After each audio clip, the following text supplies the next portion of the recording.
Welcome to the 30-second drill, where we produce prediction graphics that miss games, don't answer our first ever listener questions, confuse Jacoby Brissett and Jarrett Stidham, and have a ridiculous, unwavering belief in Mac Jones. One thing we promise is we welcome feedback. We may not take it on board, listen, or care, but it's welcome. We'll also be snarky behind your back, but feedback is welcome. I'm Josh Reese, and I'm here with my colleague, Shane Campbell. How you There doing, you go, Shane? Josh. That was your best intro so far. How are you? Thanks. They keep getting better. I'm really good, mate.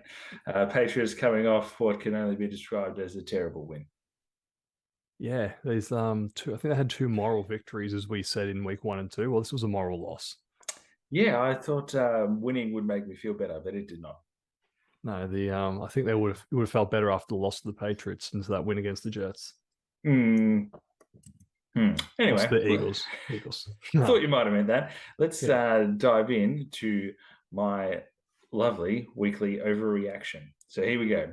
First off, what the hell by the Ravens, the Saints, the Jags, Staley, the Vikings, the Cowboys, and McDaniels? Who goes for 3 when down by 8? Did the Chargers win it or did the Vikings lose it? The Jets need to make a move immediately. Daniel Jones has got to be the most overpaid quarterback in the league. And where is the line, as in the draft pick, for the Patriots drafting a quarterback next season? Look, I don't know how much Mac Jones is being paid, but I'll throw him with the highest paid, overpaid quarterbacks. But no, you're definitely right with that. With that Daniel Jones, he is not looking good. You think after they would have opened up the playbook a bit more this year, but he is struggling a lot. Max on his rookie deal, mate. He's I not. know. He's not the most overpaid I know. quarterback. That was the whole point. Probably on 2 mil a year and struggling. So a listener question came from Chris Park, who said, "Where do you think the Bears' problems stem from? The players or the play calling? Is Getsy any better than Nagy?" Shane, do you want to go first? I think it's like with the Bears, it's just institutional ineptness. They are still living off their 85 championship, the 85 Bears. We hear about it all the time. They cannot draft a wide receiver to save their life. I believe Justin Jefferson, at this stage of his career, already has more receiving yards than any Bears wide receiver in history. And I think they've been going for 100 years. And they just cannot draft a quarterback. Sid Luckman, look that one up, guys. I think is their last franchise quarterback, unless you want to count Jay Cutler, and I do not. I will not Google that, but Yeah, thank you. I wouldn't either. I would say, yeah, it is institutional. You're talking about a team that knew they weren't going to renew the contracts or keep on the people of Matt Nagy and their GM, and then they moved up in the draft to draft Justin Fields, and then they went and let him go after making a promise or whatever it was to Andy Dalton. So then they bring in a new coach and a new GM with a brand new quarterback. They don't want him. They're playing an offense that doesn't suit Justin Fields at all. I mean, Fields looks god awful. And I didn't think he was this bad, but he looks absolutely terrible. They got problems, and the problems will only enhance if they go and pick another quarterback and they suck still. That's my thoughts. So it could be dicey, or maybe they do get Caleb Williams and things get better. I hope they do for Bears fans, but I'm not optimistic. Not at all. Okay. We are going to get into it, starting with the Lions at the Packers. The Lions are coming off a win against the Falcons, 20-6, and the Packers are coming off a come behind win against the Saints, 18-17. So it was a commanding performance by the Lions. It was a good bounce back, another important test for Australia's team. And for once, Goff seemed to be a little bit off his game. Quality operations continue at Green Bay, and I don't think they would have had the comeback without Carr being injured, but it's still a huge momentum booster. I was wrong about the Packers. They're going to be fine. So go Pack, go. I am picking the Packers just to piss you off. Well, you have pissed me off.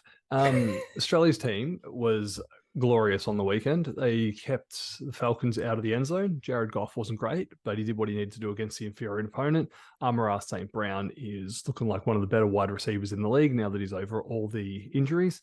Packers, I don't necessarily agree with what you said. I feel they were maybe fine everywhere but quarterback. Jordan Love, he does throw a beautiful ball, but it doesn't always go where he's aiming, which is a bit of an issue. I'm taking the Lions, Australia's team Lions. Have Falcons versus Jags. This one is in Wembley. Falcons coming off a 20-6 loss against Australia's team, the mighty Detroit Lions. The Jags coming off a very disappointing 37-17 loss against the Texans. So the Falcons' offensive line was horrendous against the Australia's team pass rush. They really got sacked 7 times. When Bijan Robinson and Tyler Algier can't get going, that offense looks absolutely terrible. Trevor Lawrence, he's not the reason the Jags are losing. This offense needs to score more than 9.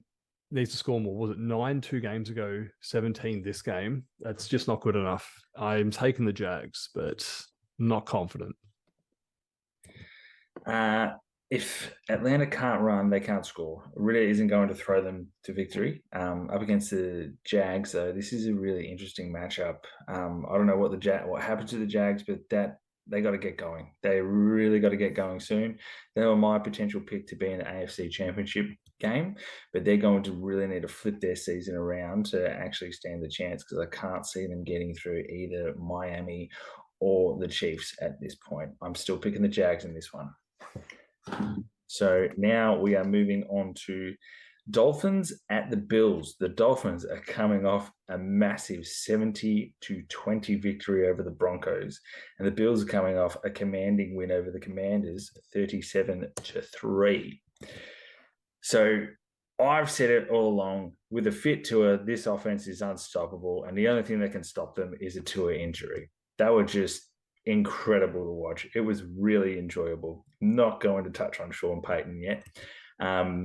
The contempt I have for the Bills will never change. Josh Allen's highs are enormous. His lows are hilarious, but Miami are going to roll them. That's my take. I like it. That's a good take. Tua is up and out, as you said. He is the MVP front runner after 3 weeks. 4 touchdowns, 300 yards in 3 quarters. Just sensational by Tua. Mike McDaniels draws up some of the best misdirection plays in the whole league. Makes it so much easier for his O-line, for his running backs, and for Tua. Like, just absolute genius, that guy. Bills. I don't know really what to say. They've not played too many good teams, but they finally have a running game. I'm picking the Dolphins. We'll see. Let's see if the Bills defense can hold up for once against a better offense. Now we have the Broncos at the Bears. The Broncos are coming off a 70-20 loss to the Dolphins, and the Bears are coming off a 41-10 rout against the Chiefs. So, Broncos, what the hell was that? 70-20. For once, it wasn't Russell Wilson's fault. The defense quit in the fourth quarter, and Sean Payton must be regretting his decision more and more every single day. Bears, what the hell was that? Chiefs 34-0 at halftime. This team is just inept across the board. If we didn't have if we didn't have Bears fans that listen to this show, I would not acknowledge their existence. Taking the Broncos. Yeah, I wouldn't talk about the Bears if we didn't have Bears listeners. They haven't won since October, so this is embarrassing for them, as it should be. For the Broncos, I'll say this every week, Sean Payton, you've made a horrible, horrible mistake. Pay your contract back or something, or leave before you get lost to this garbage can of a team and just take over the Chargers. Bears, the overcoaching of Justin Fields needs to cease, and just try and let him do something, because whatever you're doing right now, it sucks big time. I am taking the Broncos because I think the Bears really suck. So now we are moving on to Ravens at the Browns. So the Ravens are coming off a surprise loss to the Colts, 22-19, and the Browns are coming off a thumping of the Titans, 27-3. That was awful from the Ravens. However, the Colts do seem to do this to very good teams. This is a huge matchup in terms of the AFC North. It's really pivotal for both teams to get the win here. This Browns defense is legit. It's allowing Deshaun Watson to keep on sucking. So maybe it'll turn around for him, but I still doubt it. And of all the things I never thought I'd say, it was the Browns should have kept Baker Mayfield. I'm picking the Ravens. So with the Ravens, you lost to Gardner Minshew at home. Lamar in the passing game did not look very good again. And maybe it's time, or maybe they have finally decided to dial up a few more Lamar running plays as he rushed for over 100 yards and 2 rushing touchdowns. Browns defense is number 1 for yards allowed, 163 per game. Number 1 scoring defense, only allowing 10 points per game. I'm going to take the Browns in this. I may have gone a bit early thinking Deshaun Watson was done, but we'll see. This week will go a long way to seeing what side of the fence I sit on when we have this discussion in 2 weeks. Hey, we don't overreact here, mate. We never have. Next up, Steelers at the Texans. The Steelers got the win over the Raiders, 23-18, and the Texans got the win over the Jags in an impressive 37-17 game. Steelers. This was the best Pickett has looked all season, probably because he wasn't playing a top 5 defense. Defense sacked Jimmy G 4 times and hit him 6 total. He was banged around a fair bit, Jimmy G, as we sort of predicted was going to happen. Texans, Stroud had a big day. 2 touchdowns, 280 yards. I know it's only 3 weeks into hopefully 15-year careers, but he is looking hands down so much better than Bryce Young. I'm taking the Steelers, though. It really is. They'd be really worried about that, the Panthers. So the Steelers are built from their defense. So shut up about Pickett, Shane. So you're sitting there slagging off Mac and you're praising Pickett. I'm putting this in you. For me, Josh Allen is the number 1 quarterback in the league. Bucket. So just shut up. Steelers, their defense is awesome. I didn't see this game coming at all. It was a great game by Stroud, and I'm really hoping he builds on it and the Texans get a bit better, but I'm still taking the Steelers, not because of Pickett. So now we're moving on to the Vikings at the Panthers. The Vikings are coming off some form of a loss against the Chargers, 28-24, and the Panthers are coming off a loss against the Seahawks, 37-27. That was terrible by the Vikings. I don't know what they're doing. I'm saying they've got to be in play for the number 1 pick or something, because 30 seconds to go and they got 1 play off and it was an interception. It was just goddamn awful by the Vikings. As for the Panthers, I'm surprised by how bad they're going. I thought they stood a chance to come out of the gate firing, but they're just kind of bleh. And I'm taking the Vikings in this one. I'm just going to jump straight in with the Panthers because I want to get over them quickly. Bryce Young should play this week. He needs to look better coming off that ankle injury. Now, Vikings, this defense is arguably the worst in the league. Situationally, the offense makes stupid plays as well. Completing a pass with 37 seconds left in the game, no timeouts, down by 4, casually walking up to the line, not even getting a playoff until 12 seconds remaining. And then the throw, which was intercepted, would have, if Hockenson had have caught it, would not have even gotten to the end zone, and they would have run out of time. It was pathetic all around, but I'm taking the Vikings. Next up, we have the Rams at the Colts. The Rams are coming off an awful game. They lost to the Bengals 19-16, and the Colts got a win over the Ravens, which was very impressive. Rams, Stafford missed he missed a lot of passes that he would usually make.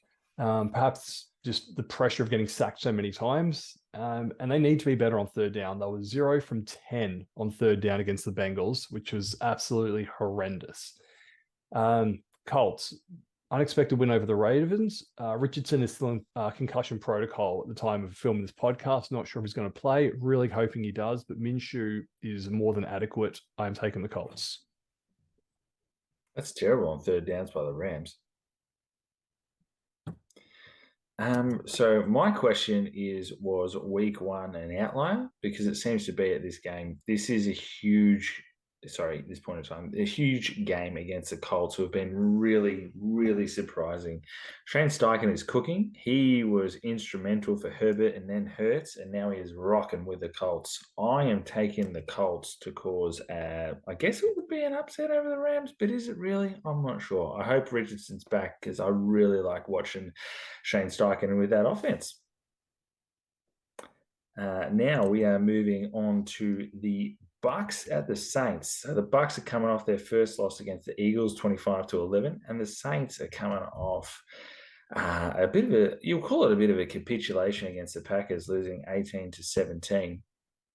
The Bucks came crashing back to earth. The Eagles have been getting carved up by the passing game, and not really shockingly, but kind of shockingly, the Bucks passing game wasn't great.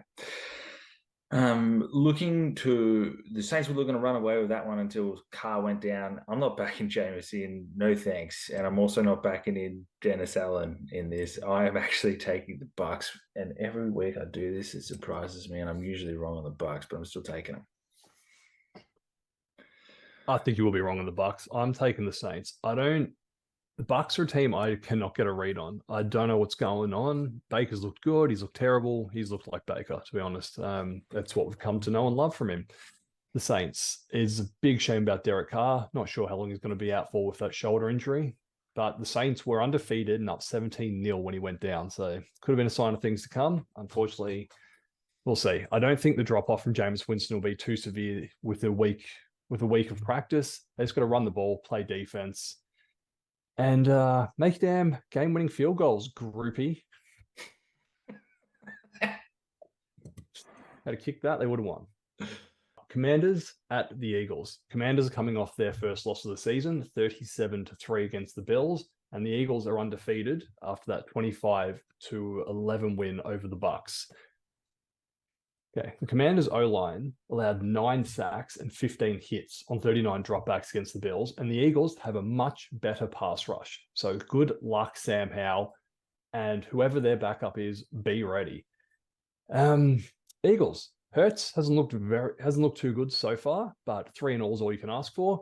Former Australians team's running back DeAndre Swift has had 300 rushing yards over the last 2 weeks and looks unstoppable. I'm taking the Eagles, and Swift is going to keep tearing the league to shreds. You just have to sneak in Australia's team whenever you can. Not sneaking them in.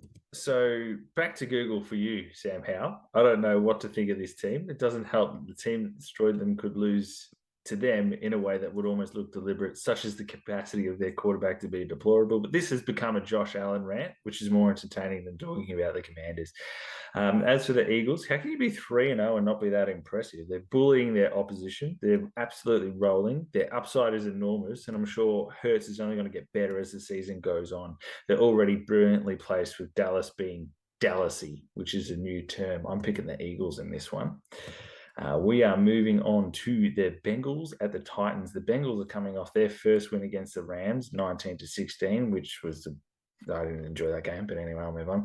And the Titans a loss against the Browns, 27-3. The Bengals, it's a good win because it's their win, but I feel like they're paying a price every time they play Burrow. If he seriously hurts himself, which he's done before, are they risking next year on top of this year? I think it's crazy what the Bengals are doing. Let the man rest. I can't get a read on the Titans, but I do know that Will Levis will replace Tannehill once Vrabel decides it's time. The Browns had double time in possessions, and the Titans cannot throw themselves to victory in this league. So I think that move will come. I just don't know when, but I'm taking the Bengals. I'm also going to take the Bengals. They keep rolling the dice on Burrow's calf, as you've said. The one time he had to escape from the pocket, he limped off the field again, 2 weeks in a row. It's not looking good. The defense looks much improved over past years. Hendrickson is a game changer, and he will make life very difficult for Tannehill this week. Keep an eye out for him. Tannehill threw for a total of 104 yards, and the team ran for 26 total. This is not the type of football Vrabel wants to play, but this team is very limited quarterback, and you just got to stop the run to stop the team. I'm taking the Bengals. All right, we're moving on to Raiders at the Chargers. The Raiders had a terrible loss to the Steelers, 23-18, and the Chargers had a terrible win, 28-24 against the Vikings. All right, Jimmy G continues to make dumb decisions even when he isn't pressured in the pocket. Devontae Adams did everything he could to give the Raiders a chance, 172 yards, 2 touchdowns, but honestly, Josh McDaniels, what are you doing kicking that field goal? You're down by 8. 2 minutes 25 to go. You're at the 8-yard line. This was only the second time got into the red zone, and you still needed a touchdown, even if you kick the field goal. I'm calling an audible. Give me another 30 seconds, Josh, because I am fired up about the damn Chargers. Let's go. Let's do it. All right. Is Staley trying to get fired? I think he's trying to get fired. Going for it on 4th down with 1:51 remaining inside your own 25. You have the lead. You're a defensive coach. Back your defense. The Vikings had no timeouts. That's bad enough. And then you call a run play. Put the ball in Justin Herbert's hands. He threw for over 400 yards. Punt the ball, play defense. Or you know what? Just don't take the ball out of Herbert's hands. Like, it's that simple. Even Keenan Allen's single pass was more successful than the entire run game all day. And you try to run the ball. Pathetic coaching. You're lucky to win. You're lucky you're not fired. But I'm still taking the Chargers because the Raiders are terrible. That was my favorite rant by you. That was great. Sick of Staley. That's terrible coaching by the Raiders. Ending in an interception was fitting for this team. And Devontae Adams is mad, and he should be. I hope he asks for a trade. I hope he leaves. It'd be funny if he goes back to Green Bay. Brandon Staley, oh my God, you are a fool, and I hope he gets fired so bad. I'm a big Justin Herbert fan, going back to, was it Joe Burrow's second year? I'll continue with the audible on this one, where we made a personal bet that blew up in my face very quickly. I'm a big Justin Herbert fan, and watching him be wasted by that moron of a defensive coach who can't even sort out the defensive side of things. And then he goes and tries to do the one thing he actually did right when he was in charge for that first year, which was going for it on 4th downs. And he's like, oh, run the ball. Well done. You're an idiot. And I hope he gets fired really soon. I'd just repeat that for a minute if I could. But anyway. Taking charges? Yes. Which makes no sense, but I still am. Now we're moving on to the Patriots, who had a weird, demoralizing victory against the Jets, 15-10, and then they're at the Cowboys, who had a definite demoralizing loss against the Cardinals, 28-18. I was more optimistic in the Patriots' 2 losses than I was watching this. It was alarmingly poor. They played like they didn't dare lose over daring to win. It was incredibly disappointing. It needs to improve. As for the Cowboys, 5 straight runs when you need 2 scores. Dak is a bottom half quarterback, 16 through 32, situation depending. McCarthy has seen a top quarterback, and he knows Dak isn't one. Dak is the Cowboys' problem. If the defense can't stop him, Dak can't throw him to victory. And shockingly, I'm taking the Patriots. I'm going to take the Cowboys. First time all year Dak was needed to make plays, and he did. Unfortunately for the Cowboys, he just made them to the other team when it mattered the most. 12 penalties in the first half is absolutely poor preparation, poor coaching. Mike McCarthy needs to fix that up. All right, well, Mac Jones was the 3rd best starting quarterback in the AFC this week. He was the 4th best in the division, behind Tua, Allen, and the notorious Mike White, who did not miss a pass and had 68-yard touchdown pass. Mike White put up 14 points in 1 quarter. Mac Jones only 15 in a full game. I'm taking the Cowboys. That's a fair comparison. Cardinals at the 49ers. Cardinals are coming off their first win against those woeful Cowboys, 28-16. The 49ers just keep on rolling. They're undefeated. They had a 30-12 win over the Giants. Cardinals, they should take a bow, as Jerry Jones wanted Mike McCarthy to do after they were the Week 2 Super Bowl champions. But unfortunately for them, they moved a little bit further away from Caleb Williams. Josh Dobbs is surprisingly impressive, and looking forward to seeing him. Keep playing. 49ers, they just keep rolling, keep looking dominant, both sides of the ball. I'm sure they won't overlook the Cardinals like the Cowboys did. Purdy continues to impress, and McCaffrey is an absolute beast who has found the end zone in 12 consecutive games. 49ers to keep on rolling. That's an incredible stat. That was incredible from the Cardinals. They've been cheeky good. It's genuinely shocked me to the point where I can't just sit here and say for 17 weeks they suck, let's move on, have 30 seconds back, because I'm excited to see what they do when they actually get Kyler Murray back, if they do. As for the 49ers, I'm running out of things to say with this stacked team. Daniel Jones looks scared at one point, and I don't blame him. Like, I would be too of that defense. I'm taking the 49ers, as I will most weeks. Moving on pretty quickly to the Chiefs at the Jets. So the Chiefs beat the Bears 41-10, and the Jets lost to the Patriots 15-10 as well. Starting with the Chiefs, they'll be fearless with this new love story inspiring them. Taylor could be the white horse that leads them to back-to-back Super Bowl wins. And I'm not sorry about these 50 references, and you're not sorry either. That was another one, forever and always. Zach Wilson needs to look in the mirror, and he needs to say, "Hey, it's me. I'm the problem. It's me." That's another Swifty reference for anyone who's wondering. I really hope the Jets make a move at quarterback. I don't know why I hope that, but their defense looks really good, and it's a bit upsetting to watch good players be wasted for a whole year. Definitely is. So Chiefs and Taylor Swift shake off the Bears. Knew that would happen all too well. Chiefs were simply fearless, stole my line, as Mahomes proved once again that he is the man. No one thought in the wildest dreams the Bears had a chance, as Mahomes still has bad blood since the Bears overlooked him in the draft. Now we move on and ask, are the Jets going to be ready for it?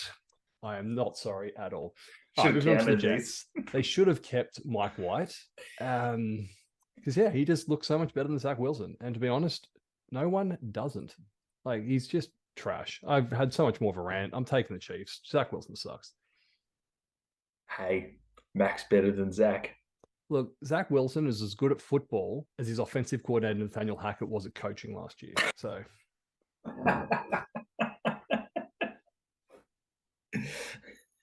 we're going to finish up with the Seahawks at the Giants. Seahawks are 2-1. They got a win 37-27 over the Panthers, and the Giants are 1-2. They got destroyed by the 49ers 30-12. Gino keeps putting up impressive numbers, and that makeshift offensive line has held up really well in the last 2 weeks. Kenneth Walker went for over 150 yards total, and I think he's going to have similar numbers this week.